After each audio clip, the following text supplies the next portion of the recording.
from establishing accessible schools for underserved youth in the Philippines, and now the rest of Southeast Asia, to customizing our learning strategies to our students' needs, aspirations, and resources.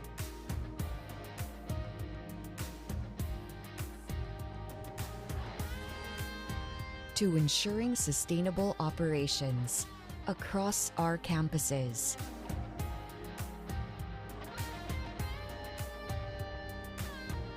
This is the business of making lives better through education.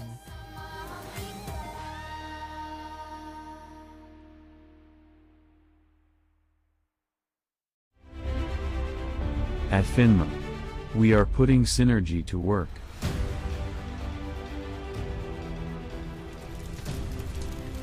From the power of fire,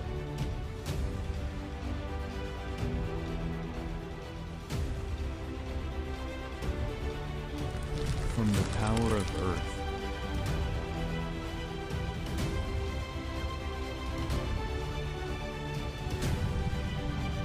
from the power of the sun,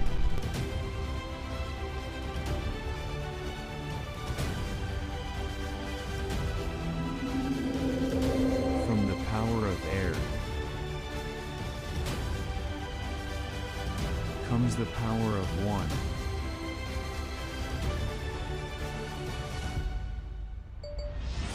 FINMA, Construction Materials Group.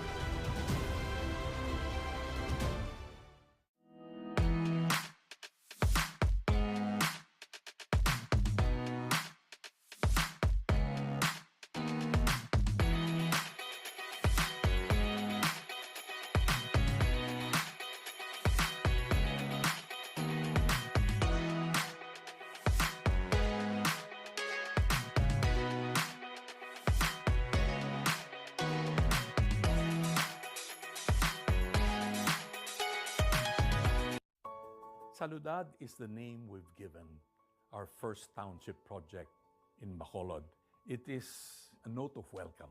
It is designed to convey warmth, which in essence is what Bacolod is all about. Bacolod is a very different city now, and we'd like to be part of that growth. I think one of the key elements is really for our development to be able to host certain institutions that will be needed by our unit owners, by the residents of this development.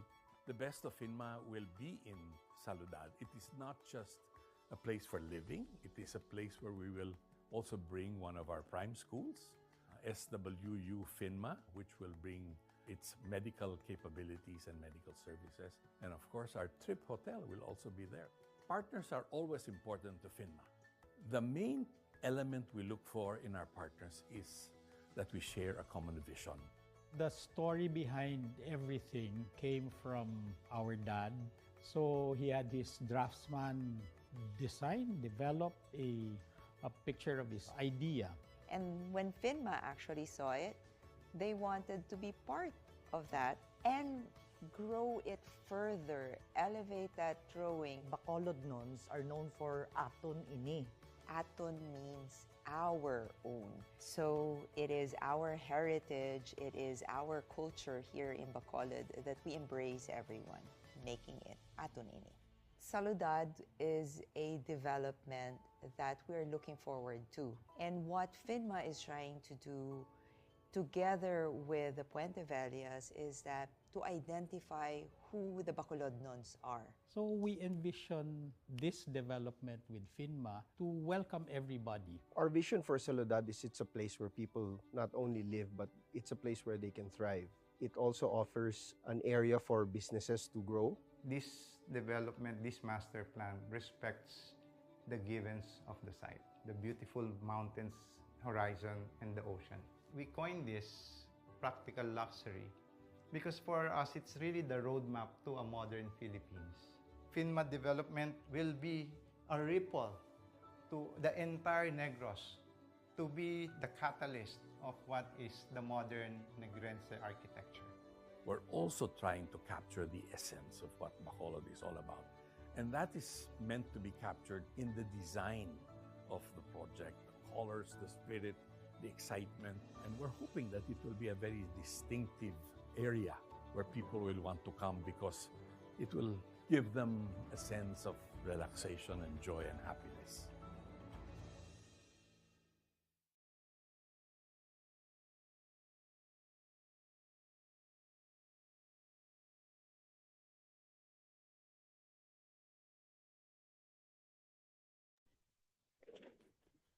Hi, good afternoon to everyone, and thank you for joining us for the first quarter briefing of FINMA Corporation. So I'm Cara Albert, I'm the Investor Relations Officer, and with me here this afternoon, we have Mr. EJ Kwaklansen, our CFO, and Ms. Nanette Villalobos, our Treasurer. So before we get to the meat of the briefing, I'd like to just go over a few reminders. First, we'd appreciate if you could double check that your microphones are on mute during the presentation proper. Don't worry, we'll have a Q&A session at the end. Then you can also send your questions through the Q&A button. It should be at the bottom of your screen. If you're not seeing it, it might be under more. And lastly, we'd just like to remind everyone that this briefing is being recorded. So with that, I'll turn over the floor to EJ. Okay, good afternoon, everyone. And like Cara said, thank you for joining us today as we discuss our Q1 results. But before going to Q1, we just want to set some context again for about who FINMA is, for those of you who might not be as aware of us. If we move to the next slide, this really gives a good picture of who we are. FINMA is, of course, dedicated to uplifting the lives of the underserved. And I was telling my colleagues as the videos were playing that those videos all made me feel very proud to be part of FINMA because I think it shows two things. One, that we're part of the communities that we serve across these 4 business units. And second, that as part of these communities, we feel it's our responsibility to likewise uplift those communities. You see on the lower half of the screen, some priority sectors of Ambition Natin 2040. This was a survey conducted amongst Filipinos that really showed where they want to be, where they want the country to be by 2040. This isn't the guiding principle behind what we do, but actually it really reaffirmed to us that what we're doing in terms of improving access in education, in housing, in tourism, and of course, underpinning all of that construction materials is the right track, using what we feel are our competitive advantages, our management expertise, our ability to bring in partners, and the strong financials that we have. Next slide, please. So, we've been saying in the last couple of years that the FINMA Group is on a growth trajectory, and you can see this across all of our business segments and through FINMA Corp itself. On the part of education, I'll touch on it a little bit more later. But last year, we were able to bring in funds from the global private equity firm KKR. Those funds did allow us to acquire St. Jude College in Dasmariñas. And Nanette will talk more about FINMA Education a little bit later and some of our other exciting plans and some of the great results that we've seen there. On the part of construction materials, we've really been laying the path for future expansion. We did that. We were able to successfully groundbreak our Union Insulated Panels Corporation. In fact, today is the 1-year anniversary from that groundbreaking that you see on the third picture from your left. We were also able to sign an agreement to acquire Petra Cement in northwestern Mindanao, and this is all in support of our expansion projects in Mindanao, the largest being putting up a modern cement facility in cooperation with the Anclocor Group. This is owned by the Florenda family. It's a mirror image to the facility that we currently have in Maribeles, and this type of facility is a model that has actually been copied around the world. We understand it's been copied in Australia and the United States. While those are our 2 largest and possibly most well-known strategic business units, we also see a lot of excitement in property and hospitality. I think you could see the video there for our Saludad Township. It's the first township of the FINMA Group. In that township, we hope to really show the best of FINMA, which we'll be describing later on as well. And Kara will be talking about our property and hospitality segments, including, and you can see it there, our Trip Hotel in Bacolod. This will all be, of course, financed internally generated, but FinmaCorp was successfully able to have a 1 billion peso stock rights offering last year, the funds of which are going to really support these expansions and ensure that our business units have the right capital structures to enable them to execute on their growth plans. Next slide, please. So speaking of the financials, again, while this is a Q1 briefing, I do want to touch a little bit on 2024. We do have our annual shareholders meeting on June 5. Everyone is invited to join us virtually. 2024 was a challenging year, admittedly. I think the macroeconomic environment was not as favorable to us as we hoped. And as a result, our net income did decline year on year. But we were really focused on acquiring the market share, which you saw in the last slide. And that will show and be reflected in the increase in our revenues to about 23.8 billion pesos last year. This is a 14% 3-year CAGR. The reason we're so focused on market share and revenue growth is the vast majority, if we can maybe go back a slide, Kara, the vast majority of these projects that we have are actually more about margin optimization, specifically on the part of CMG, where once we have that captured market, the expansion project will really help us and enable us to improve the margins and thus improve profitability. Of course, on the part of education, property, and hospitality, these are new projects, but these are projects that we are confident in. And if we go back to the slide, we were still able to have consolidated net income of 937 million last year. So we were taking some steps towards improving our financials and improving the bottom line. That started to pay off for us in Q1, as we also had the benefit of some spillover sales. We can see that in the next slide, specifically on the side of our property business in Q1. So again, revenues here increased 21% year on year to 6.6 billion as compared to 5.5 in the first quarter of 2024. But we also did see strong net income growth year on year. For the guidance of our investors and of course our bankers who are here as well, the first quarter of FinMa Corporation is typically cyclically strong because of the second semester enrollment of FinMa Education. Moving into the second quarter though, as a little bit of guidance, this is the summer months for education. But again, we are confident in the portfolio, and we think that the portfolio approach is really paying off for us as our different business units balance each other out. While it's not on the slide here, you did see EPS decline from 64 centavos per share to 57 centavos per share.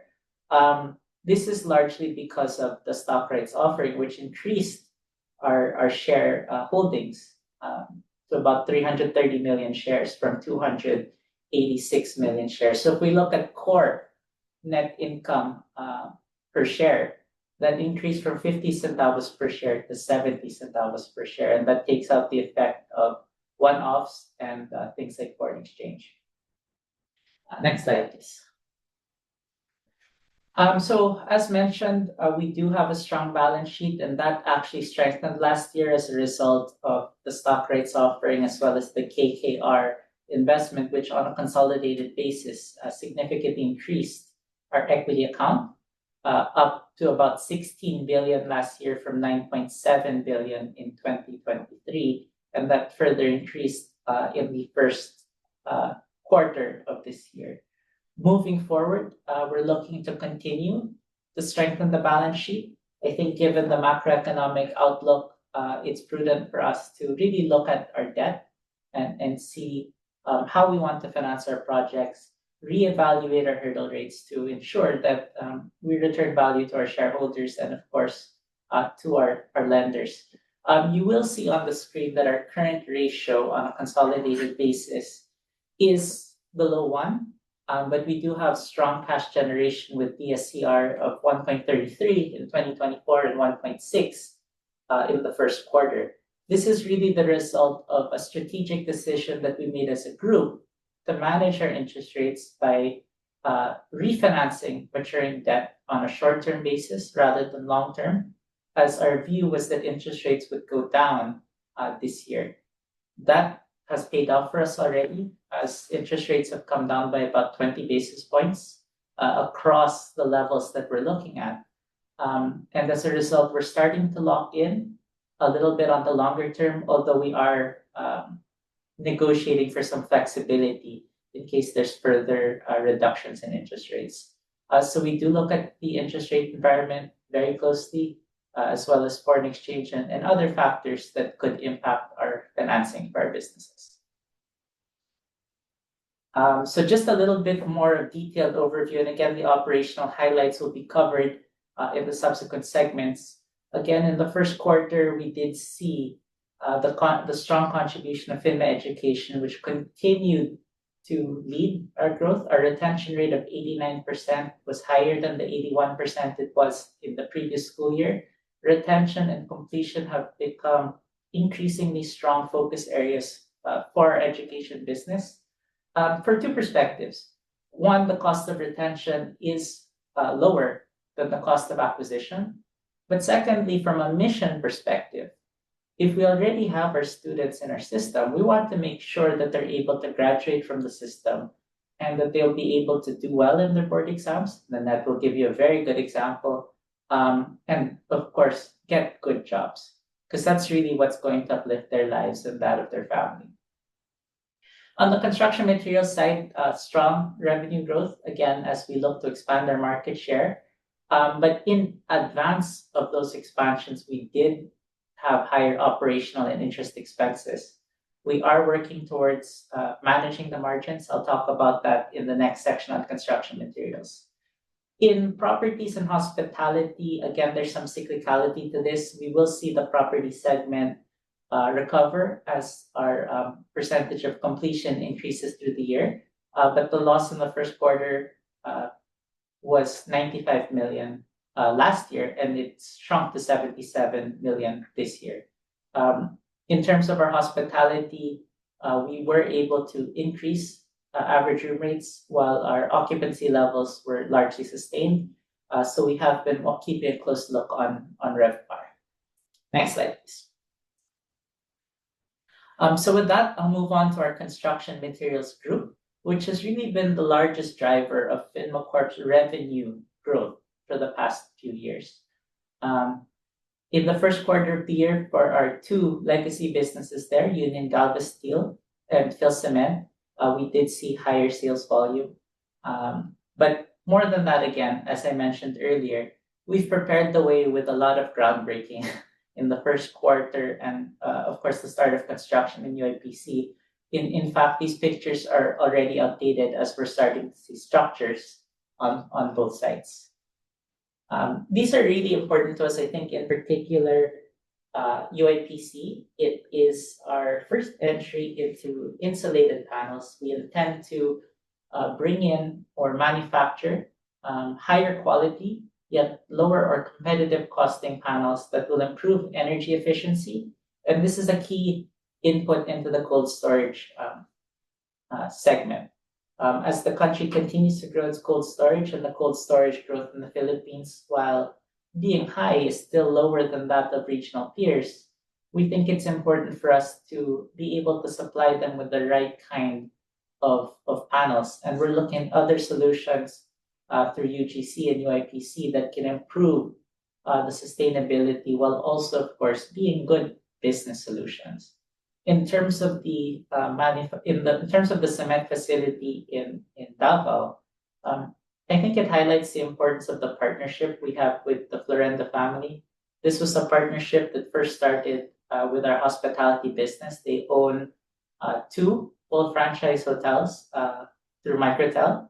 And because of the relationship that was developed there, both parties agreed to a much larger partnership to provide Mindanao with cement that they need to continue their infrastructure growth in coming years. Next slide, please. So in terms of the financials, again, the focus area has really been in terms of revenue growth, which has gone up by 27% year on year. Admittedly, net income was a slight loss of 61 million pesos attributable to FinmaCorp. We are working to improve these margins, and let me just touch on a couple of different items that we're doing.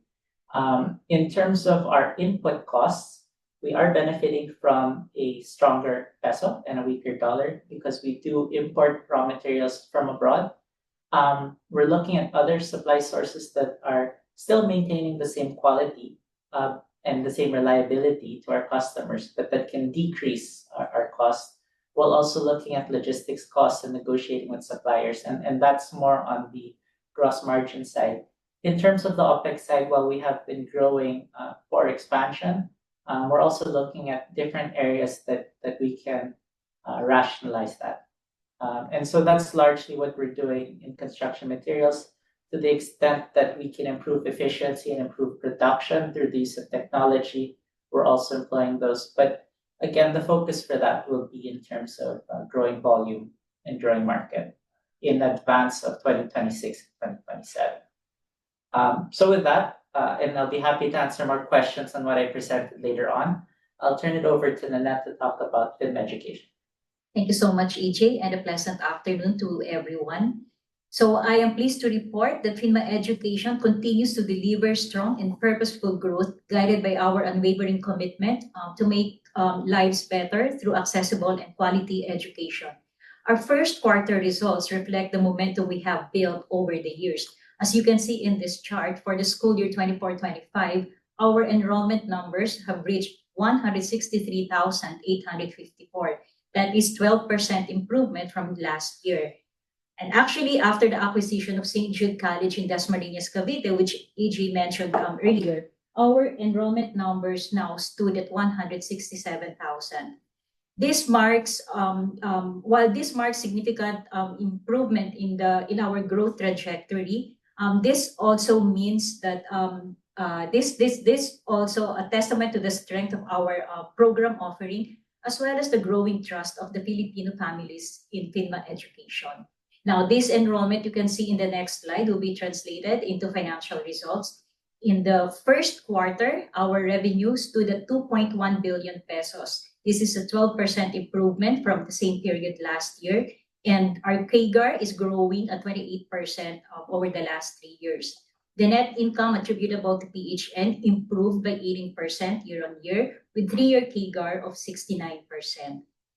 In the next slide, so with so much pride, we would like to share this with everyone that a total of 627 FinmaEd nursing students passed the May 2025 nursing licensure examinations, with several schools actually registering 100% passing performance and producing top performing students.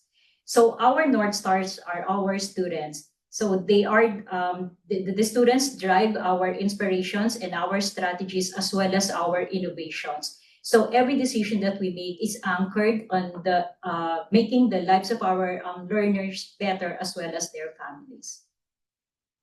So I shall now turn over you to Cara to talk about hospitality and property.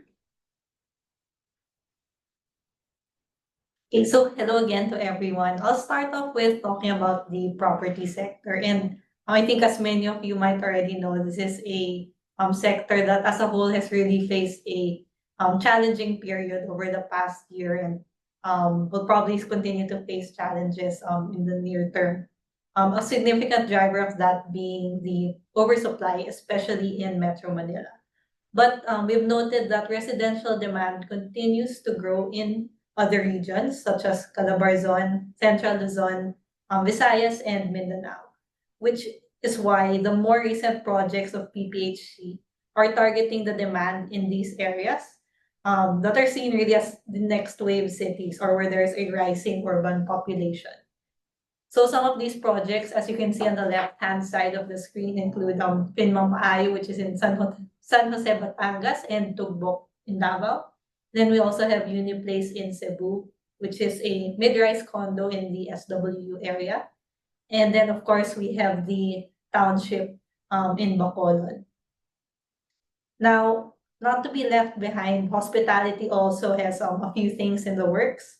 Similar to properties, we're seeing an attractive opportunity outside of Metro Manila. Hence, we are putting up a trip in the Soledad Township, and then there will also be another trip in Sama, in Davao. And this is in partnership with the Mosaland. So just briefly going back into NCR, we will be expanding the Microtel Mall of Asia. We plan to add 100 rooms to the existing 150. Just because it's really benefited from being a prime location in the Mall of Asia area, which is why it really had a strong recovery in terms of occupancy levels. And like EJ touched on earlier, those occupancy levels were still sustained even if the average daily rates of the rooms were already increased. So as long as the Mall of Asia area continues to have events, concerts, all those fun runs, the Mall of Asia branch continues to really leverage on that driver. So let me quickly circle back into the township and give you some updates on where we're at. To recap, this is a 21-hectare master plan township, and we plan to really bring the best of each of our SBUs into this development. Obviously, PPHC is the developer, and then education will be putting up a branch of SWU or Southwestern University there as well. Hospitality, as mentioned earlier, is putting up a trip. And of course, CMG will definitely be taking part by providing supplies and their building technology. On the left-hand side, we put there a photo from the recent groundbreaking ceremony of Maayo Terraces. This will be the mid-rise condominiums in the township. Then on the right-hand side, here's an aerial shot. I've marked there the areas where the SWU and the trip will be, and the land areas for these two structures are ready for turnover.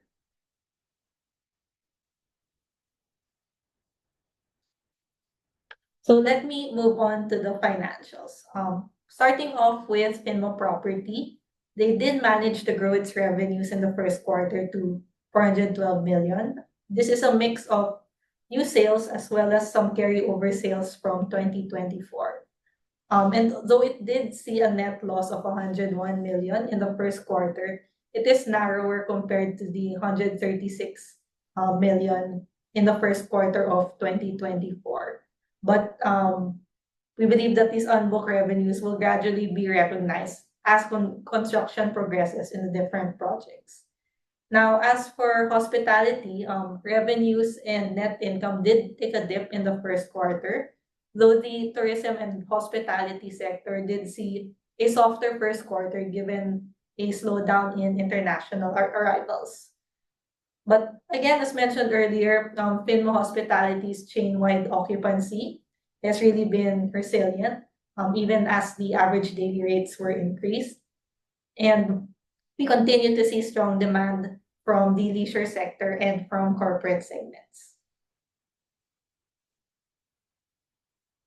Now, we also wanted to share with you some updates about our latest venture, and that is Finmo Community Housing, or Finmo Coho as we sometimes call it. So at the start of this briefing, EJ talked about the group's vision, and we really feel that this is an excellent fit. It's a market that's familiar to us, especially drawing from our experience in the education group. We've done socialized housing in the past through PPHC, and of course, we can continue to leverage on CMG for quality and cost-effective materials. Apart from that, we also have Mr. Luis Oquinena at the helm, who is the chairman of Gawad Kalinga. With this, we intended to be more than just putting up an affordable house, because we want to make sure that the amenities are really fit for the market. So ideally, it would have like a daycare and a community hub. So the team really went on the ground to get a better understanding of the people and their stories instead of just doing surveys. They're also in touch with the local businesses and organizations in the local area. And so far the partners that they have also realize the deep value of letting people realize the dream of owning their own home. Now, on the right-hand side, you can see here that the first two projects that we're looking at will be in Bacolod and in Davao. The Bacolod project will have about 350 units and might come up sometime next year. And then the Davao project will have about 530 units, and we're planning to start that in the latter part of this year. We are willing to partner with other developers on this venture. And of course, we really envision to be able to replicate the success we've had in education in this community housing venture. So with that, I'll give the floor back to EJ to give the outlook. Okay, thank you, Kara. I guess before I go on to the outlook, I'll just speak a little bit more on community housing because it is what we're now calling one of our prior fifth strategic business unit because of the importance that it has to us, both from a financial perspective as well as the perspective of really doing what the nation needs. One of the things that I've personally grappled with is we have a housing backlog in this segment of anywhere from 6.5 million homes to some people say 8 million homes. Yet at the same time, we see news that there's an oversupply in certain segments. And housing, as we know, is a primary need of the Filipino people, especially in the low-income segment. They have transitory housing that is often at the mercy of the elements when we have what are increasingly frequent typhoons. And that tells me a couple of things when I look at that disconnect. One, it's hard for developers to come up with solutions to address that segment because of the high cost of land acquisition and development. They have a hard time finding ways to fix it. And I think that's where we come in because this is a segment we're really dedicated to. As Kara said, we welcome the partnership with other developers. We're looking at solutions with them. We think that through our construction materials group, we're able to find more innovative construction solutions to bring down those costs as well. And also just looking at what that market really needs so that we design to the market segment. And that's why we've really highlighted here as a growth area. So there's really a strong need. And I said there were two things. The second is because there's such a strong need, and while there are challenges in the segment, that's where FINMA really thinks we can play a role by providing a market business solution to what is actually a social problem. And that's really how we've constructed our portfolio to come up with those kinds of solutions, addressing the need of what we call the underserved by providing them with the essentials of dignified lives and really being a force for good. And you can take that same logic as part of our outlook for how we're going to continue running our businesses. If you move into the next slide, it's how can we provide market solutions to social problems. Right? So on the part of our construction materials group, there's still a strong need for infrastructure spending, for private construction spending in the Philippines. So we will continue to expand our market presence to be closer to the customers that need us. We will try to find the right products that they need. Again, we're moving into insulated panels in a larger way, but also looking at other ways that we can fix and address their various pain points, making sure that our costs are in line so that we can provide these solutions in a way that is acceptable to the market. In terms of education, Nanette showed the 163,000 students. We'd like to educate all that need an education because without that, their chance at a better future is really, really restrained. She showed the strong nursing exam results, but I think what wasn't there is in DSWD came out with a press release, and out of the there were a few amongst the top notchers, a few 4P graduates. These are those who really, really needed uplifting the most. And the 4 from Luzon that were top notchers and 4P graduates or recipients were all enrolled in FINMA education schools. So that's something that brings us great pride. So we want to increase our capacity within the existing schools, but also acquire new schools, just like our St. Jude and Dasmariñas. Also looking at other schools within the region. We're currently in Indonesia. We've talked about expanding elsewhere in Southeast Asia because there's such a strong need for education. And again, as I mentioned earlier, we want to improve both our enrollment and retention rate through various programs. So we're always looking at these programs and iterating, seeing what those programs need. I think one of the strengths of FINMA Education also, and maybe a benefit of being part of Conglomerate, through their different programs, they speak to our businesses and our suppliers and our partners to see what industry they need so that we can tailor our programs towards making our students as employable and as good at their jobs as they can be. In terms of the property and hospitality segment, we acknowledge that Metro Manila is getting more and more crowded, and I think that's why we're looking elsewhere, especially with more Filipinos moving back to the province after the pandemic. We want to make sure they also have good homes. As we talked about at length, really build up that community housing, starting with our project in Davao and then our project in Bacolod. And then for FINMA Hospitality, there's currently areas where we're focusing on growing. As Kara mentioned, we're expanding the Mall of Asia Hotel, but we're also looking at increasing the number of our franchises because, as more Filipinos are traveling, hey, it's still part of their ambition and they should be enjoying and seeing the beauty of our nation. And for us business travelers, also making sure they have a safe and comfortable place to stay. So in terms of our strategic focus, and I'll speak to a larger topic first. I think the macroeconomic environment will continue to be challenging, especially with what's happening in terms of the global geopolitical concerns and potential trade wars. We're keeping a close look on both GDP and inflation, not just in the Philippines, but globally. We're adjusting our plans accordingly. We're adjusting how we finance and fund those different projects that we have. But more than that, looking at our portfolio, how can we increase the synergy between, and that, again, as I mentioned earlier as an example, passing on potential partners. That's something that we think is very important. And we're grateful to our partners on this call, our investors and our lenders, without whom we can't do any of this. And also finding businesses and projects that maybe other businesses aren't willing to tackle and finding a solution for those because that's what the Philippines needs. So with that, I think we'll conclude and move to Q&A. I'm sure, or I hope there's a lot of questions you have for us, and we're happy to answer any questions that you might have. Thanks, EJ. So, like you said, we'll now open the floor for any questions.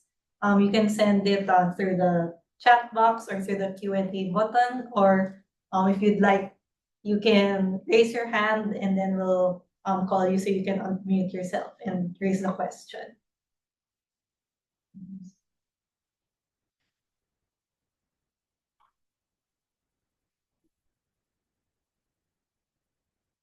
Okay.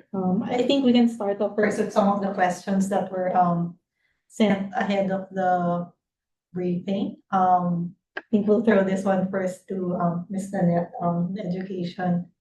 So, are there any new initiatives being done to help sustain or further improve the enrollment growth? Yeah, so actually to be able to further improve our enrollment, the focus now is really more on completion and retention. So recently, our schools launched a comprehensive coaching initiative where they are hiring coaches. These coaches are professional teachers or registered psychometrician, registered social workers. So what they are tasked to do is to really understand what are the concerns and the need of our learners, and do targeted approach to be able to help them become successful and earn a degree in our education schools. So with that, hopefully we'll be able to really improve our enrollment. And if I can just add to that, and that's a very good explanation. Most of our students are first generation college students. Most of our students are graduates of the public school system, and I think about 90 to 95% of them, when they enter our schools, which are open enrollment, have the reading, writing, and numeracy skills of a fourth grader. They're not prepared for college. But at the end of their 4 or 5 years with us, they will compete with people who are more ready at the board level and for jobs. And so, given that they're starting behind, we really have to come up with new ways such as coaching to catch them up. And a large part of it too, I think on the coaching side is giving them the confidence to know that after 4 years, we believe they can catch up. Thanks, EJ. Thanks, Ms. Nanette. Perhaps moving on to a question on CEMET. So, EJ, would you be able to give a little more color on the strategy for PhilCEMET? Sure.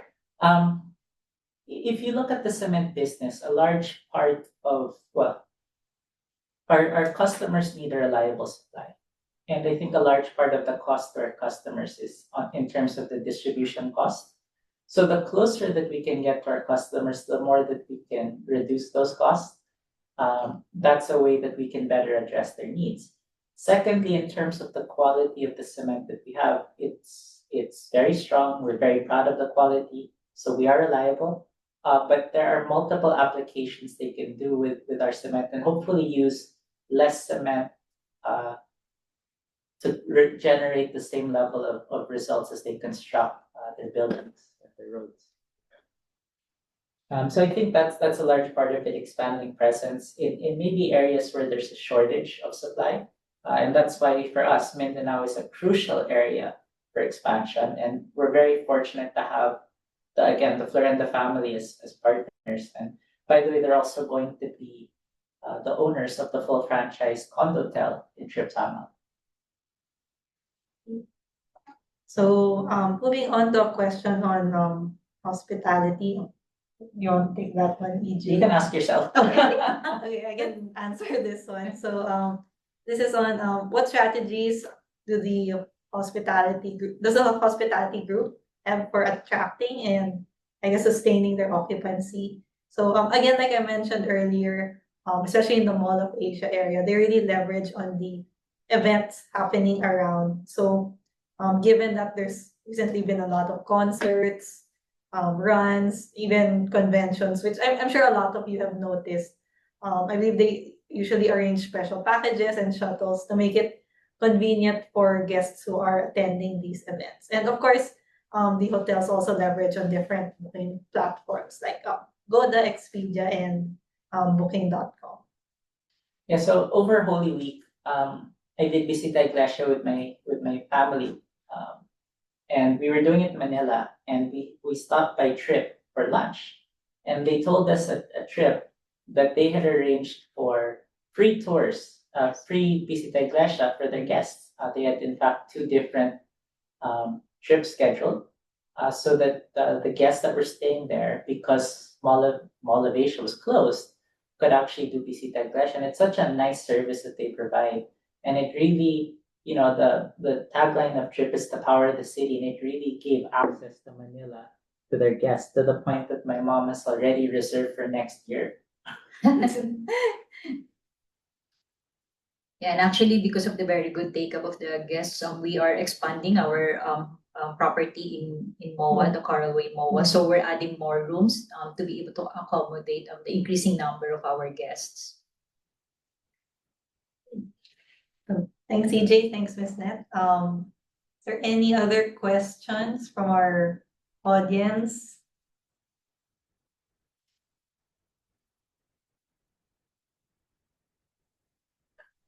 If there are no further questions, we can end the briefing here. Thank you again to everyone for taking some time this afternoon to listen to us and allow us to share some updates on the FINMA Group. We hope to see you again in a future investor briefing. Thank you. Thank you so much. Thank you, everyone. Thank you, everyone. Bye.